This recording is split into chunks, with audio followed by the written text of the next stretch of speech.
Celebrity Shorts. Kanye West ang hilig talagang gawing kontrabida ang kanyang sarili. Inutusan ng award-winning rapper na tumayo ang lahat ng nanonood sa kanyang concert at pinuna ang mga taong naka-wheelchair dahil hindi sila makatayo.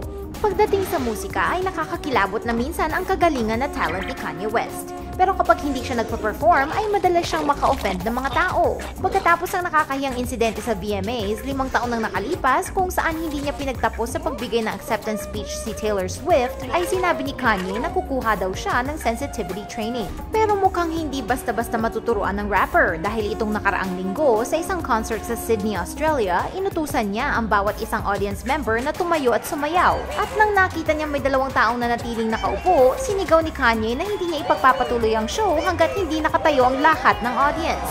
Ang 2 taong hindi makatayo ay talagang may disability.